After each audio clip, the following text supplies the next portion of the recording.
He's Rob Schneider, recently completing the Real Rob, a TV show he co-wrote with his wife. Yeah.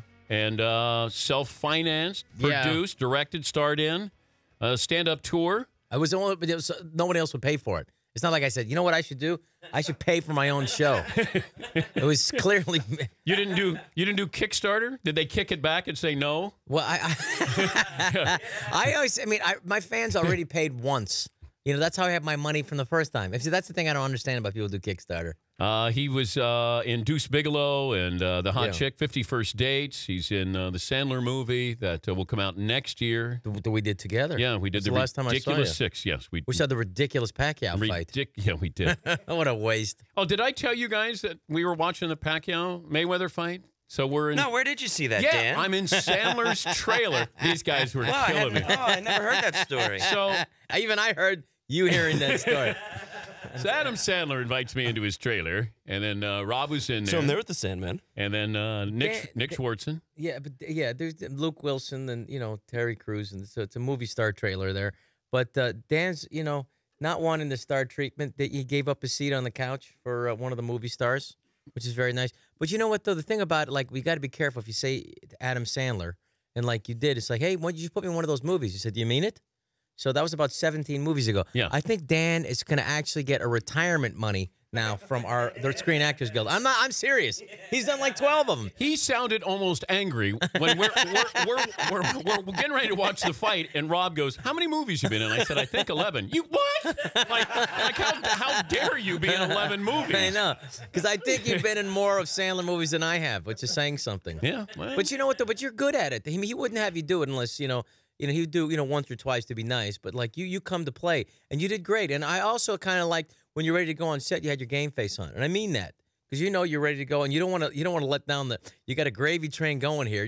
And then you become a professional actor. I swear to God, that's what I see people, guys I started with who weren't necessarily like the best actors. I don't know why I'm bringing that up when I'm talking about you, by the way, but I'm saying they get enough chances. Guys?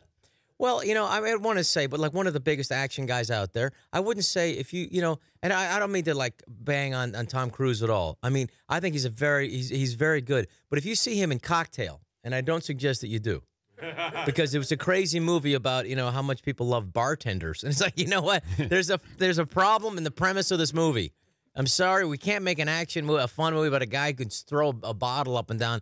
And girls are screaming for him, unless you kind of look like. But is Tom Cruise Tom Cruise when he's on film? But Tom has created a persona, and that's the thing. Like, I really respect guys who know what they do that works, and they continue to get better. If you see him in The Firm, he worked really well in The Firm. But there's only one time. There's only so many times in a movie you could jump out the window and a cotton truck just happens to be driving by. You can do it maybe once. You do it a second time, the audience go, you know what? I'm out of here. I'm not buying the cotton truck a second time. But he became, he knows what he's good at, and he's not good at like just say like comedy. Maybe doing like a real joking thing. But then again, and then he did something with Ben Stiller. He was good in Tropic Thunder. Yeah, I mean, but he wasn't playing Tom Cruise. But he was playing a guy in it. So it's just if you get opportunities to do it, and this is a culture where they don't, if you do one thing good, they don't want to allow you to, they want you to just keep doing that. They don't. It's kind of hard to see you doing something else.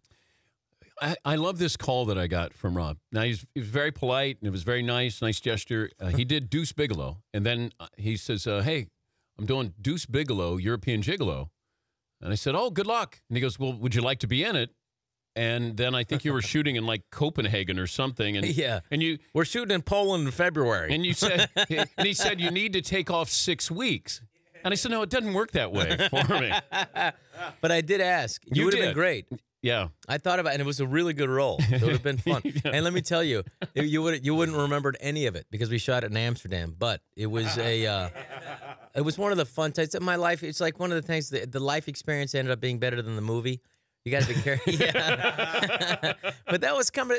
Some of the things like Michael Caine was talking about. So I got offered to do like an Academy Award type movie, but it takes place in February in Poland, or it's a sex farce in the Bahamas. I'm going to the Bahamas. I get that. It's like, an older quarterback, at the end of his career, he'd rather play in Florida necessarily than Buffalo, or well, actually any time in a quarterback's career. Are you mean in your stand-up act? You know what? That's an interesting question. I found it like I literally took out all the fat jokes out of my act because I didn't want people to feel bad.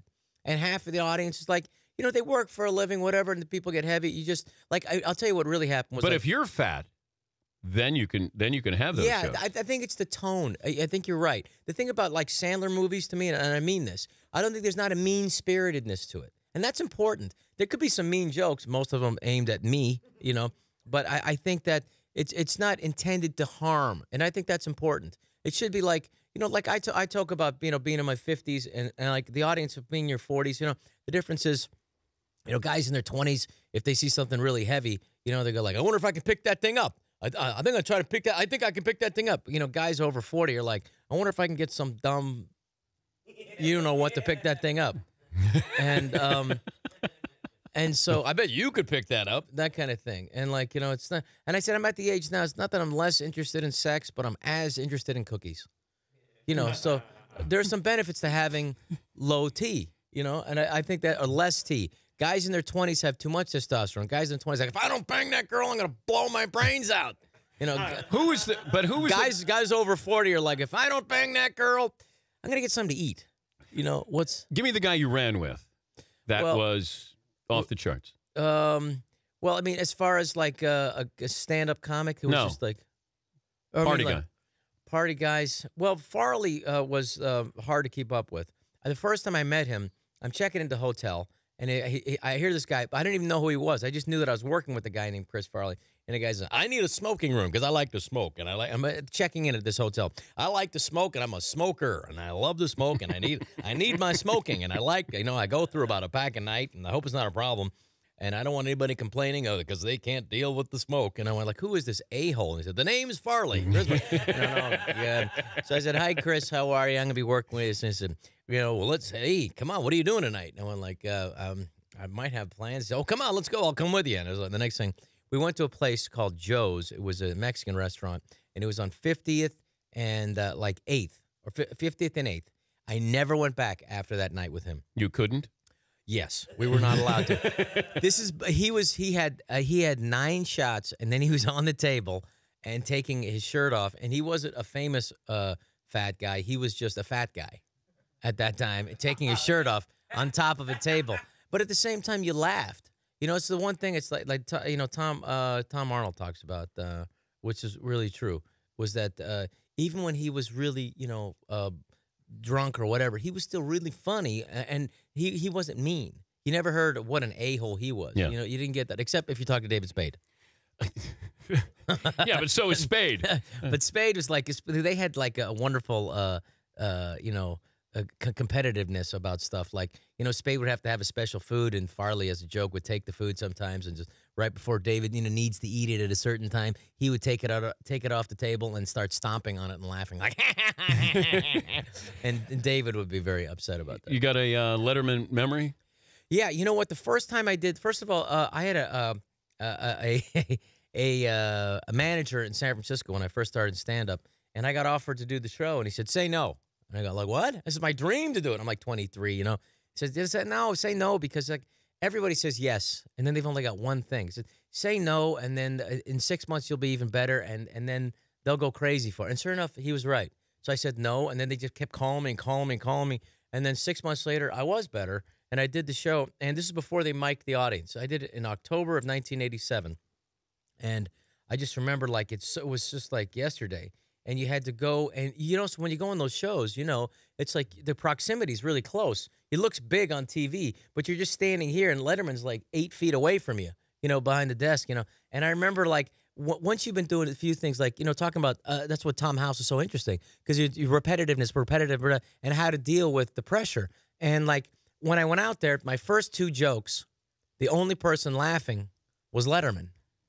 Literally, the audience and this is before they mic'd the audience, And so, but I heard him Letterman like, and then the next one was like, and then, but I noticed, survival instinct was, you better let the audience hear him laughing. So give space so that they know that he thinks I'm funny. And that's pure survival instinct. I've been doing it in crappy bars since I was 16. And I knew that. So by the time the 3rd joke, they knew that he thought I was funny. So then I killed.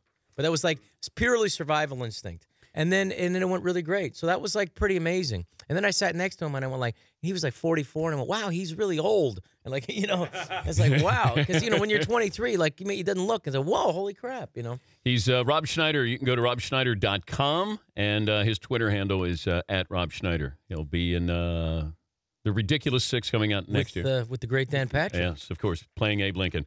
It's great to see you. Always Thank you great. for stopping by. Thank you, and go Warriors. Come on. And Giants.